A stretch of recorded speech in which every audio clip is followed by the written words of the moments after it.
자, 우리 좌우성도 인사하겠습니다. 반갑습니다. 예, 한 주간 잘 지내셨죠? 이제 초등학교도 시험이 있었나 모르겠지만 초등학교 시험이 없었군요. 시험도 끝나고 연말이 되어져 가는데 올해 크리스마스는 더 조용한 것 같아요. 다른 해보다 훨씬 조용한 것 같아. 잘 못 느끼겠나요? 훨씬 조용한 것 같아. 경제가 잘 안 돌아가서 그러나 조용하게 지내니까 좋은 것 같습니다. 자, 오늘은 소망의 확신이라고 하는 부분, 그리고 이 소망의 확신이 성도에게 있어서의 자랑이 되어질 수 있는 부분을 가지고 말씀을 나누겠습니다.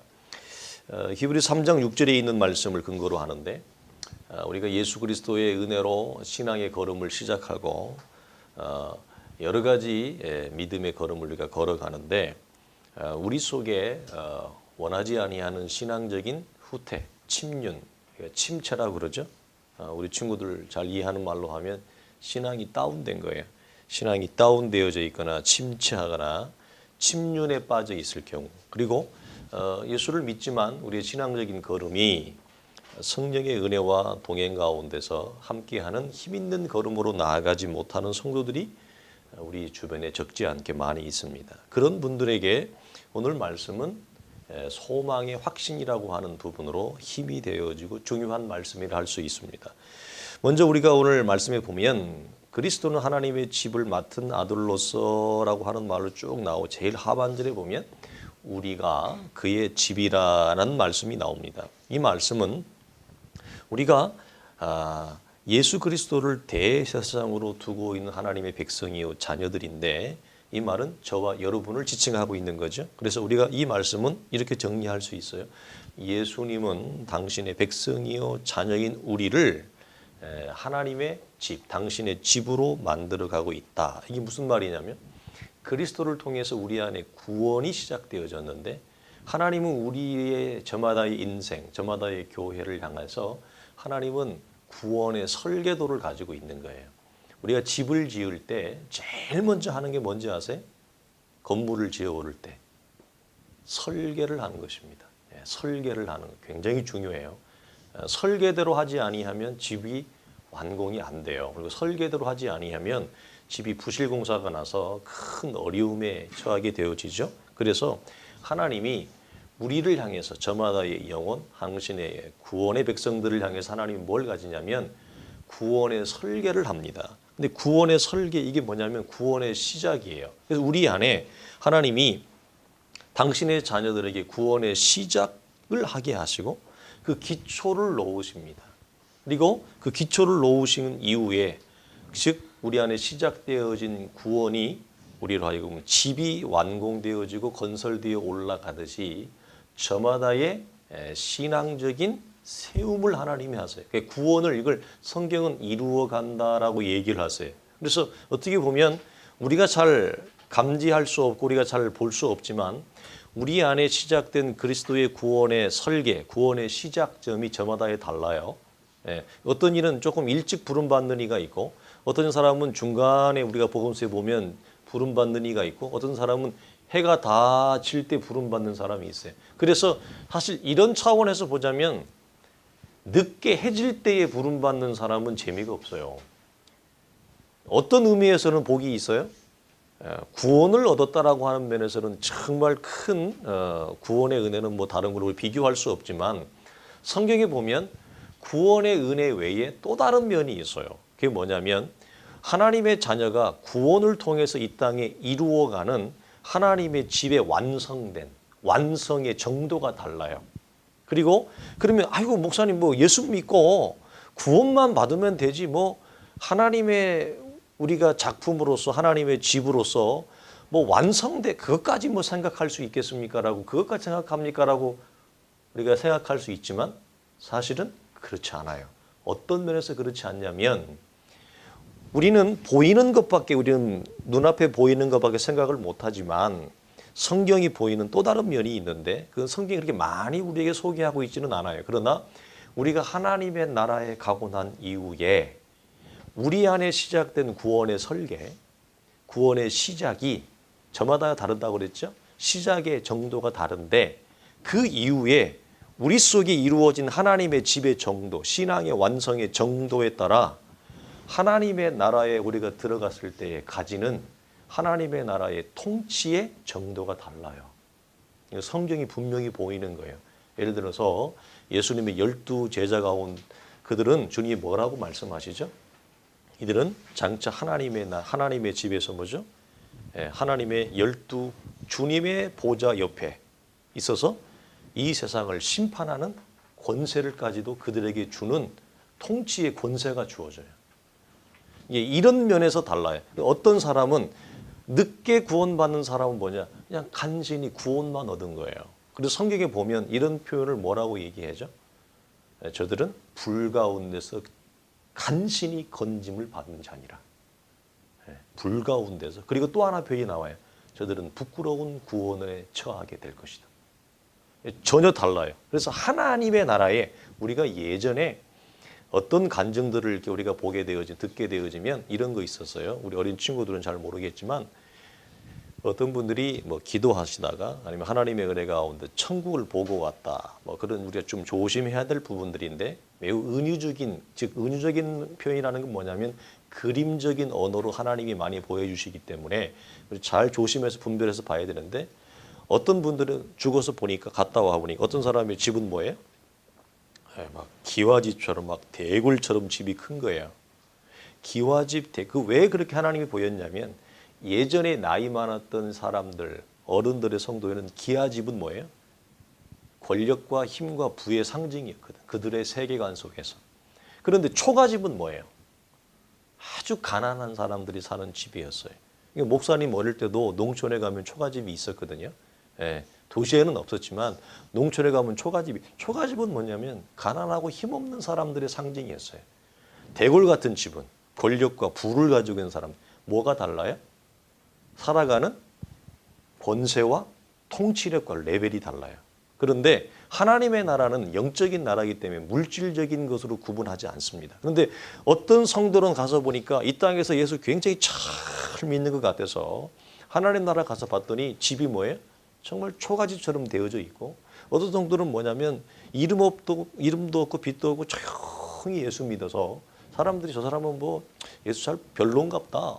신앙생활을 별론갑다 했는데 하나님 나라 가보니까 그 사람 집이 뭐예요? 대골 같은 기와집이라는 이게 뭘 의미하느냐? 하나님의 나라에 갔을 때 이 땅에 우리 안에 구원의 설계에 따라 시작된 구원의 시작 이후에 성령의 역사와 열매를 통해서 우리 안에 이루어진 구원의 정도 오늘 본문의 말씀에 의하면 그리스도의 집으로서 완성되어지는 정도에 따라 하나님의 나라에 들어갔을 때에 주어지는 무엇이 다르다고요? 영광과 통치가 달라요. 그것이 구체적으로 어떻게 다르냐는 성경이 우리에게 보여주지 않습니다. 그걸 사도 바울은 이 부분에서 무엇과 무엇으로 또 하나의 그림원으로 보이냐면 해의 영광과 달의 영광이 다르다. 어떤 성도는 주의 나라에 들어가면 해의 영광과 통치가 있는 분이 있고 어떤 분은 달의 영광과 통치의 정도, 어떤 사람은 뭐죠? 해와 달보다 작은 게 뭐예요? 별이죠. 별의 영광, 이게 뭘 나타내요? 이 영광이 달라요. 그리고 또 뭐라고 배워요? 별과 별들의 영광이 다르다. 무슨 말이에요? 별이 다 똑같지 않아요. 밤하늘에 보이는 별은 우리가 셀 수 없을 정도로 많은데 별의 크기가 지금 무슨 말이에요? 별이 빛나는 그 광명의 정도가 뭐죠? 다 달라요. 그래서 그러니까 하나님의 말씀을 물을 아유 목사님 그냥 예수 믿고 구원만 받으면 되죠. 이런 낮은 인식의 구원의 자리에 있으면 참으로 불쌍한 거예요. 그 사람. 굉장히 가난한. 그래서 성경은 이렇게 부끄러운 구원, 베드로는 얘기해요. 불 가운데서 간신히 건짐을 받는 구원, 이 정도를 얘기하고 있고 어떤 사람은 뭐죠? 구원의 영광과 정도가 큰 것을 얘기하고 있다. 그래서 왜 여러분 이게 그러면 불공평한가? 아니에요. 불공평한 게 아니에요. 하나님은 공의롭고 정의로우신 하나님이에요. 매우 하나님은 왜 그렇죠? 제가 그렇게 표현해요. 이 땅에서 예수를 믿는데 우리 교회 성도들이야 그렇지 않지만 교회가 좀 규모가 있고 좀 오래된 교회 가서 보면요. 어떤 성도들이 있는지 저는 그런 성도들 미꾸라지라고 부르는 미꾸라지 같은 성도. 직분은 뭐 장로고 직분은 권사인데 미꾸라지처럼 쏙쏙쏙 빠져나가요. 힘든 일, 어려운 일은 절대 안 합니다. 자기 이름 내고 자기가 대접받을 수 있는 데는 앞에 탁 나와 서요. 그리고 해요. 내가 장로인데 내가 권사인데 왜 나를 영광스럽게 대접을 안 해줘? 교회에서 어른 대접을 해줘야지. 이런 일은 앞에 나와서 쫙 가슴을 펴요. 뒤에 있다가. 근데 정말 자기가 희생하고 헌신하고 하나님의 교회를 위해서 해야 될 때는 뭐 하나도 안 해. 쏙쏙쏙 빠져나가. 그럴 때는 보이지도 않아. 보이지도 않는다니까. 그런데 교회 앞에 사람들 앞에 영광과 대접을 받을 때는 척헌이 나와. 어디 있는지도 몰랐는데 쑥 튀어나와가지고 어허 막 이래. 참 이쁘죠. 무지무지하게 이쁘죠. 그래서 저는 그 사람들을 미꾸라지 같은 사람이라고 불러요. 그렇게 예수 믿은 사람, 그 사람이 하나님 나라 갔을 때 큰 대궐 같은 기아집에 살면 하나님이 공평하고 정의로우신 하나님이세요? 이 땅에서 하나님의 나라를 위해서 가난을 택하고 하나님의 나라를 위해서 희생하고 심지어 순교하고 자신의 전 삶을 이름 없이 빚도 없이 살아간 성도들은 갔더니 초가집에 살아. 말이 맞아요? 그렇지 않아요. 그렇지 않습니다. 그래서 우리의 구원 이후에 하나님의 나라에 갔을 때에 영광의 정도, 통치의 정도가 뭐다? 다르다 이거예요. 달라요. 그래서 이건 매우 합당한 거예요. 순교의 피를 흘린 사람들이 하나님 나라 갔을 때의 영광이 크는 게 뭐죠? 맞습니다. 그래서 여러분이 그것도 결정하는 거예요. 나는 미꾸라지처럼 예수 믿을 거냐? 아니면 하나님의 나라를 위해 드려지는 삶을 살 거냐? 그것도 우리가 뭐죠? 주어진 믿음 안에서 결정한다. 그래서 구원의 설계에 따라 우리 안에 구원이 시작되고 난 이후에 저마다가 하나님의 집으로서 완성되어지는 완성의 정도가 뭐죠? 다 달라요. 그런데 이 우리가 집으로 지어져 가는 중에 어떤 집은 굉장히 순조롭게 잘 쭉쭉쭉 진행이 잘 되는 집이 있고 어떤 집은 뭐죠? 진행이 잘 안 되는 집이 있어요. 왜 그럴까요, 여러분? 여러분 집 지어봤어요? 집은 설계한 사람이 있죠. 설계하고 시공하는 사람이 있어요. 그런데 설계하고 시공하는 사람하고 어떤 사람하고 의견이 서로 안 맞으면 집이 여러분 지어지는 완공의 정도가 더딜까요? 집주인. 이해되세요? 많은 성도들이 자기 인생이 자기가 주인이라고 생각을 해요. 내 인생이 내 거라고 생각을 해요. 그래서 완공이 더딘 집들의 특징이 뭔지 아세요? 집주인들이 고집이 센 사람들이에요. 맨날 다투어요. 여러분 건설 현장 가보면 집주인이 고집이 아주 센 인생들이 있어요. 사실 집주인은 집주인일 뿐이지 뭐죠? 집에 대한 전문 지식은 없어요. 있나요? 없죠. 그러면 전문적인 지식을 가진 그들에게 의탁을 하는 게 맞아요. 그런데 자기가 집의 주인이요, 터의 주인이라고 감나라 배나라를 계속하는 사람들이 있어요. 그런 사람들은 올라가다가 뭐예요? 다시 지어요. 부시고 다시 짓고. 올라가다가 부시고 다시 짓고. 이걸 반복해요. 집이 효과적으로 진행이 돼요? 안 돼요? 안 돼요. 완공의 정도가 굉장히 더뎌요. 이 말의 의미를 알겠습니까? 우리 안에 시작된 구원이 내가 내 인생의 주인인 양 내가 착각하고 오해하여 내 안에 구원의 설계를 시작하신 하나님에게 온전히 우리의 삶을 의탁하지 못하고 내가 뭐 한다? 고집을 피운다. 자기 일을 주장하는 이 삶의 방식과 태도를 가지고 자꾸 뭐 한다? 하나님한테 감나라 배나라 하면 올라갔다가 무너지고 올라갔다가 무너지고 이게 뭐예요?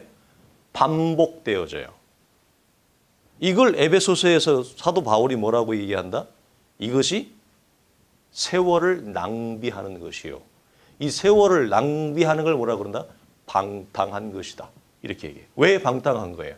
하나님의 뜻을 따라 하나님이 원하시는 바를 따라 자신의 삶을 의탁하지 아니하고 자기 고집과 자기 주장과 자기 아집으로 하나님의 뜻에 거스르는 삶을 살아가기 때문에 시간이 어떻게 가요? 반대로 가요. 그래서 이걸 성경이 뭐라고 얘기해? 세월을 아끼지 않는 것이다. 그래서 하나님 앞에 이렇게 세월을 시간을 낭비하는 것 자체가 뭐죠? 하나님 앞에 큰 방탕이요 죄인 거다. 그렇게 말씀을 합니다. 자, 그래서 에베소서 2장 20절 22절을 한번 성경을 펴보세요. 자, 에베소서 2장 자 10절부터 보겠습니다. 자, 이 에베소서 2장 10절 말씀 그리고 20절 22절에 있는 말씀. 자, 2장 10절 말씀 먼저 봅니다. 시작.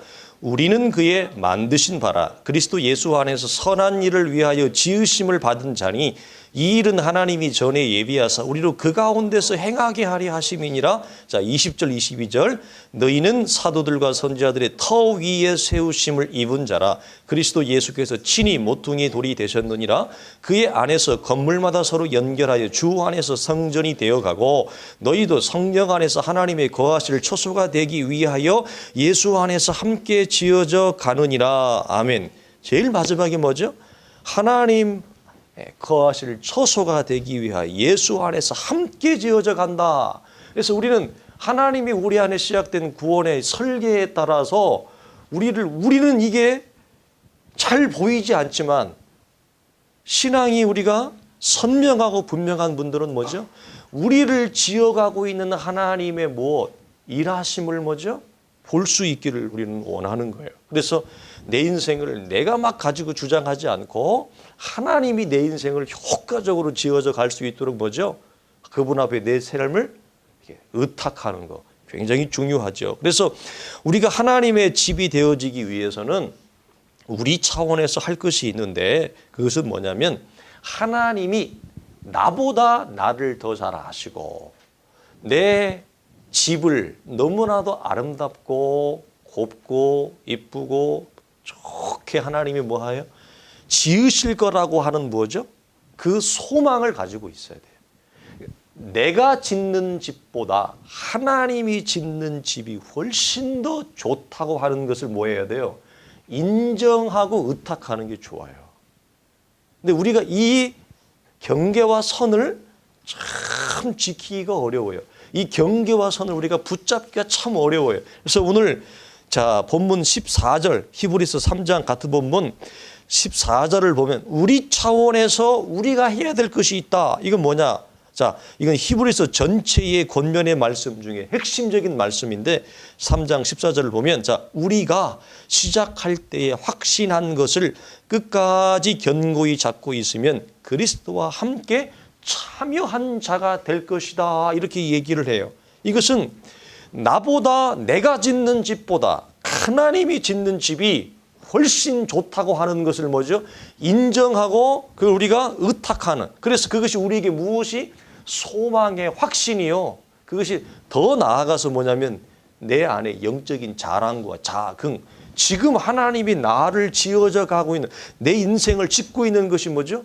영적인 자랑과 자긍이 되어지는 데까지 이르르는 것을 사도는 우리에게 보이고 있습니다. 자, 그러면 우리가 이제는 나누었습니다만 이 확신은 어떤 의미를 가지냐면 여러분 확신은 어느 날 갑자기 거저 생기지 않습니다. 우리가 확신은 무엇이 우리 안에 영적인 확인과 인식이 우리 속에 거쳐야만이 확인과 인식이 되어질 때 뭐죠?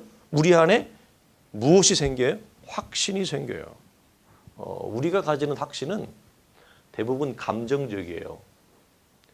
여러분 우리가 잘 보세요. 우리 안에 하나님이 이루신 그리스도의 구원의 사역을 우리가 성경 앞에 하나님의 말씀 앞에 분명한 영적인 확인과 인식의 작업을 갖지 않는 이 작업을 뺀 우리가 어떤 확신, 필링, 느낌, 우리의 정서는 대부분 여러분 감정적이에요. 그 감정적 확신은 우리가 금방 읽었던 말씀 끝까지 견고히 뭐하라고 그랬어요? 붙잡고 있으라 그랬잖아요. 근데 끝까지 끝까지 붙잡고 있을 수 있어요, 없어요? 안 돼요, 여러분. 여러분, 감정적인 확신은 붙잡아요. 왜? 그때는 감정이 이렇게 나오니까, 필링이 나오니까 그때는 붙잡아요. 그런데 무엇이 문제예요? 이 필링 때문에 나온 거를, 이 감정의 붙잡음이 무엇이 안 돼요? 끝까지 붙잡는 거, 이게 안 돼요. 그래서 여러분, 사람은 감정적인 부분이 있지만 감정적으로만 너무 가면 어떻게 해요? 지속성이 없어요. 자, 우리가 부부가 사랑한다고 얘기했지만 우리가 부부가 결혼 생활을 하고 난 다음에 겪는 최고의 위기가 뭐예요? 우리 안에 어떤 부분이 있었어요? 배우자에 대한 감정의 부분이 있었어요. 정서의 부분이. 그래서 그 필링이 어땠어요? 이 사랑의 감정이 나왔어요. 사랑의 감동, 사랑의 호르몬이 나와서 아내로 남편으로 붙잡았어요. 근데 어려운 게 뭐예요? 사랑하는 건 쉬워요. 나 사랑해. 이거 쉬워요. 그런데 뭐가 어려워요? 그 사랑한다고 했던 일어난 감정이 언제까지? 우리가 옛날 말에 머리가 뭐 할 때까지? 팥불이 될 때까지. 끝까지 가는 건 굉장히 어려워요. 굉장히 어려워요. 사랑보다 더 어려운 건 뭐예요? 인내. 그래서 고린도전서 13장에 사랑을 여러 부분으로 그림으로 얘기하는데 사랑의 대표, 국가대표가 뭐예요? 사랑은 오래 참고. 순간적인 이 감정에서 동원되어지는 이 사랑 고백은 여러분 쉬워요. 왜? 어떤 사람이 올 때 해프게 또 얘기하는, 목사님 어떤 아는 후배는 해프게 얘기해. 동시에 2명, 3명 여자한테도 얘기해. 얼마나 이 감정이 해픈지 동시에 여자를 2명, 3명을 만나. 그런데 3명한테 동시에 사랑한다고 얘기해. 아주 재주가 탁월한 친구예요. 나중에 보면 하나도 없어. 2명, 3명 동시에 또 없어. 예? 사랑의 감정의 고백은 여러분 쉬울 수 있어요. 그러나 어려운 건 뭐죠? 그 고백하는 것을 끝까지 붙잡고 있는 것. 그래서 우리가 무엇이 필요하다? 우리가 이 사랑의 감정과 정서는 주님을 향해서도 마찬가지예요. 예수님이 나를 위해 십자가에 돌아가시고 나의 죄를 위해서 하나밖에 없는 주님이 십자가의 고통과 아픔을 다 채찍을 맞고, 우리 예전에 이렇게 십자가를 우리가 이렇게 감정적으로 받아들인 적이 많아요. 수련회 때나 집회 때나 부흥회 때. 그럴 때 요즘 성도들은 눈물이 잘 아깝지만 예전에 우리가 그런 할 때는 우리 옛날 성도들은 그런 걸 하면 울었어요. 주님의 죽으심을 생각하면서 막 울었다고요.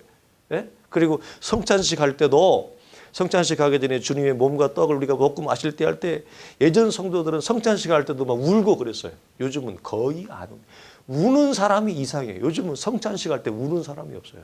정말 하나님의 은혜 가운데 구원의 깊은 경험을 한 성도들만이 울어요. 잘 안 울어요. 거의 울지 않습니다. 우리 안에 그리스도의 아들의 죽으심에 대한 이 피 흘림에 대한 성도들의 이 마음이, 눈물이 사실은 메말랐어요. 우리 시대에. 참 안타깝죠. 자, 그런데 하나님을 향한 이 사랑도 확신에만 치우친 이 감정적인 확신은 우리 안에 하나님의 사랑을 오래 지속해야 못해요. 지금 솔직히 얘기해봐. 주님 사랑하는 감정이 있어요? 없대잖아. 그죠? 없대잖아. 맞잖아요. 그런데 이 사랑의 감정이 오르고 내리고가 아니라 무엇을 거치면, 오늘 우리가 나누는 게 어떤 내용을, 문서화된 기록된 내용을 우리가 깊이 확인하고 인식화되어지는 작업 위에 생기는 확신은 잘 안 바뀌어요. 그것이 내 안에 깊게 각을 이루어서 자리 잡은 것은 잘 안 바뀌어요. 실제로. 그래서 감정에 근거한 확신과 하나님의 말씀을 영적으로 우리가 확인하고 인식하고 그 인식이 우리 안에 깊이 들어와 딱 잡히면 잘 안 바뀌어요. 감정의 한 부분이라 할지라도 잘 안 바뀌어요. 그리고 이 부분은 제가 누누이 얘기했던 부분이 우리의 삶의 방식을 바꿉니다. 그러니까 신앙이 감정에 치우쳐져 있고 정서에만 치우쳐져 있으면 뭐 알기는 아는데 살아가는 건 전혀 안 바뀌어요. 생각의 인식이 하나도 안 바뀌고 사고방식의 인식이 안 바뀌고 우리가 흔한 말로 쓰는 세계관의 방식이 하나도 안 바뀌어요. 그러면 무엇이 안 바뀌어요? 우리의 삶이 하나도 안 바뀌어요. 그러나 확인된 내용의 깊은 인식으로 들어와 있는 기독교의 신앙은 뭐죠?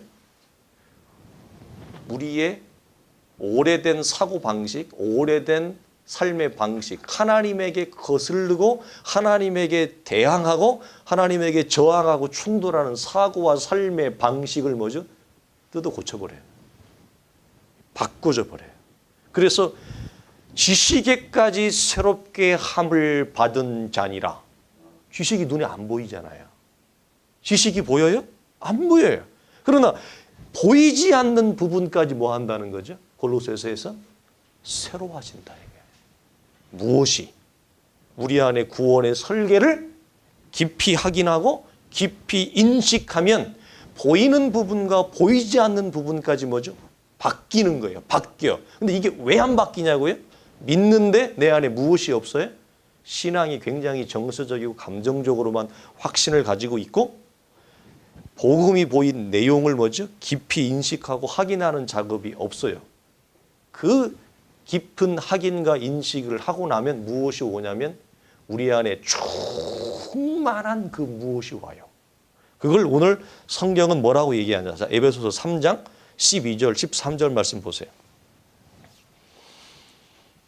에베소서 3장 12절과 13절에 있는 말씀을 보면 이렇게 설명합니다. 다 같이 읽습니다. 시작. 우리가 그 안에서 그를 믿음으로 말미암아 담대함과 하나님께 당당히 나아감을 얻느니라. 그러므로 너희에게 구하노니 너희를 위한 나의 여러 환난에 대하여 낙심치 말라. 이는 너희의 영광이니라. 아멘. 하나님 앞에 나아가는 데 있어서 우리가 그 안에서 무엇이 풍성하게 얻어진다고요? 그를 믿음으로 말미암아 담대함과 하나님께 당당히 나아감. 그리고 이것이 우리 속에 영광으로 오는 것. 이것이 너희의 영광이니라. 여러분 그냥 확신과 기록된 하나님의 말씀의 확인과 깊은 인식이 우리 속에 풍성해질 때 오는 것이 뭐라고요? 영적인 담대함, 영적인 당당함. 이것이 우리 안에 영광의 힘으로 와요. 이게 여러분 축복인 것입니다. 그래서 히브리서에서 말하는 이 확신의 뜻은 뭐냐면 하나님 앞에서의 우리가 믿는 자들이 가지는 영적인 뭐죠? 담대함. 제가 이걸 담대함을 항상 어떻게 표현해요? 영적인 배짱 이렇게 표현하는 거예요. 그러니까 허영에 찬 배짱이 아니고 하나님의 말씀의 확인과 깊은 인식이 커져서 우리 안에 이것이 무엇으로 온다고요? 영적인 담대함으로 오는 것은 전혀 질적으로 뭐죠? 다른 것입니다. 그래서 이 성도에게 있어서의 영적 담대함은 뭐예요? 우리에게? 힘이에요, 힘. 넘어지지 않는 힘이에요. 확고부동한 믿음의 뿌리가 돼요. 여러분 예수 잘 믿는 성도들 보세요. 잘 안 넘어져요. 넘어지려고 해도 잘 안 넘어져요. 그러니까 이 넘어지는 사람들이 항상 넘어집니다. 여러분 보세요. 힘들다고 하는 사람은 맨날 힘들다고 그래요. 어렵다고 하는 사람은요 맨날 어렵다고 그래요. 상처받았다고 하는 사람은요 맨날 상처받았대요. 뭐 시험 받았다고 하는 사람들은요 맨날 시험 받았대요. 이 테두리를 벗어나지를 못해요. 맨날 넘어지는 자가 또 넘어져요. 제가 그래서 이 영적인 세계의 법칙 가운데 하나가 뭐냐면 제가 쓰는 말이 영적으로 넘어지는 자들은 계속 넘어져요. 이게 반복적입니다. 그러나 영적으로 승리하는 자들은 계속 승리해요. 이게 성경에 뭐라고 얘기하죠? 없는 자는 그 있는 것까지도 빼앗기리라. 그러나 이미 있는 자는 없는 걸 주님께서 그 사람에게 주라. 무슨 말이에요? 승리하는 자들은 계속 승리해요. 누리는 자들은 계속 누려요. 없는 자들은 있는 것까지 뺏겨요. 여러분, 이 차이를 잘 보세요. 자, 그래서 잘 안 넘어져요. 왜 그래요?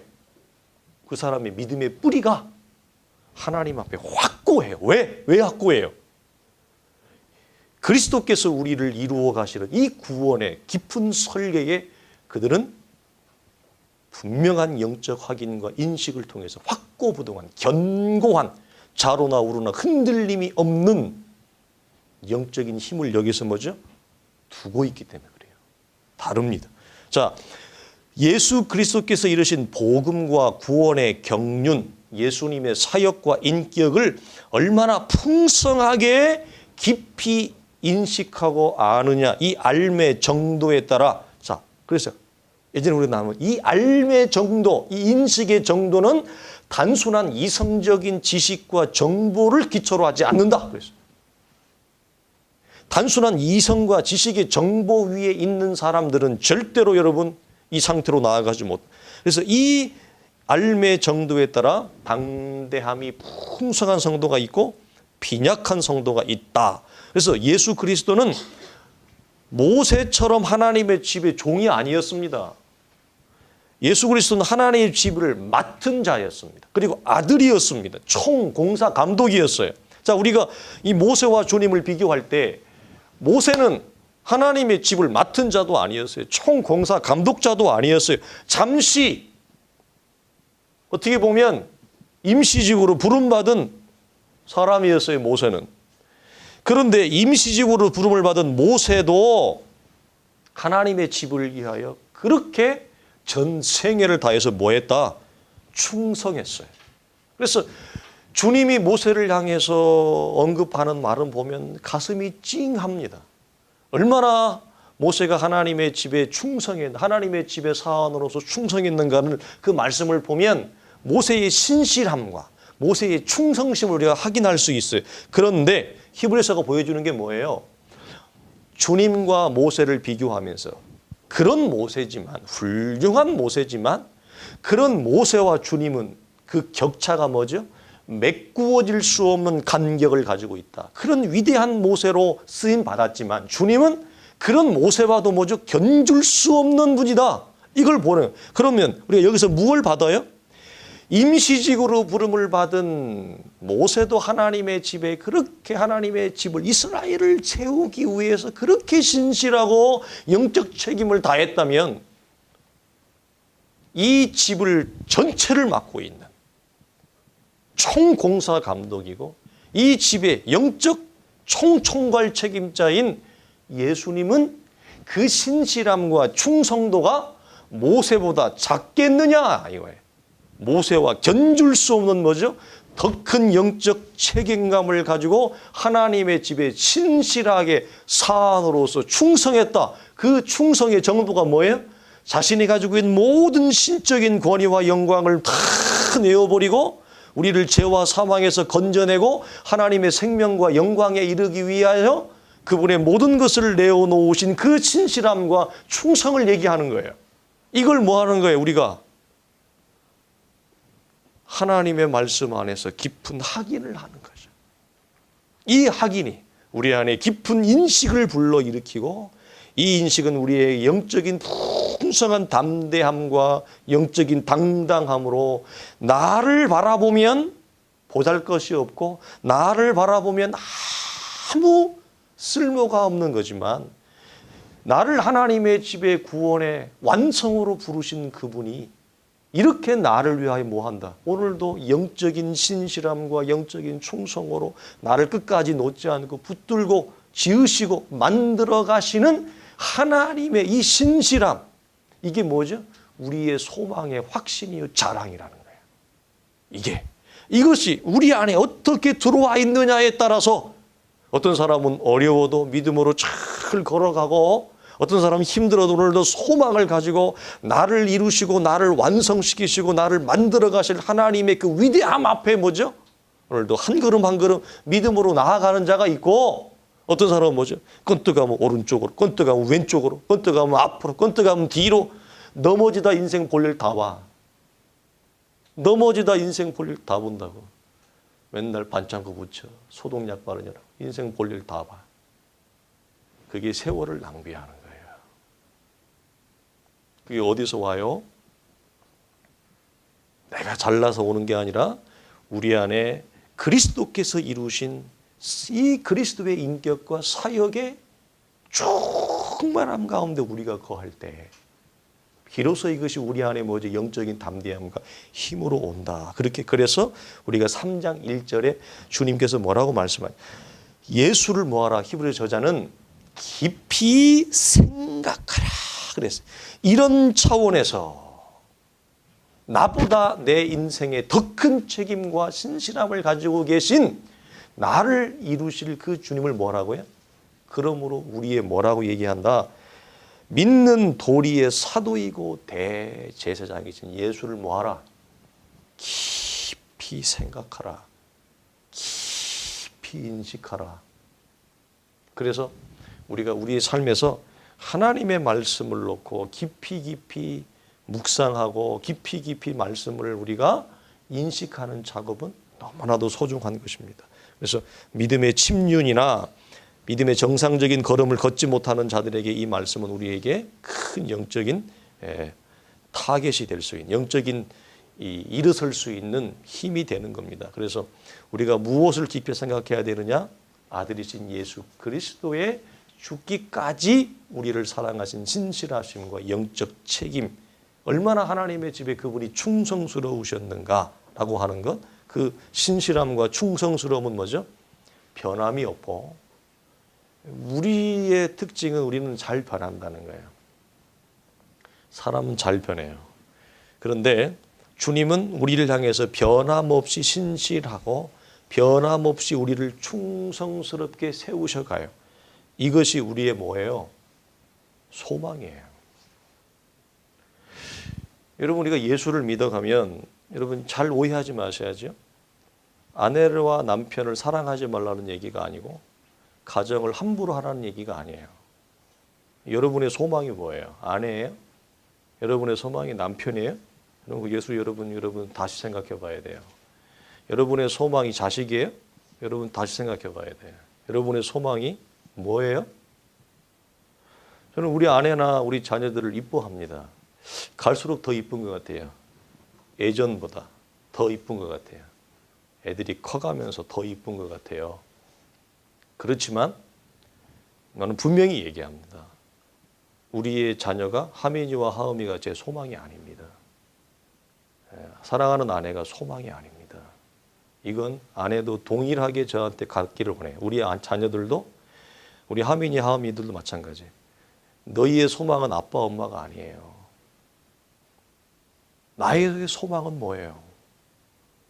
우리 주 예수 그리스도밖에 없어요.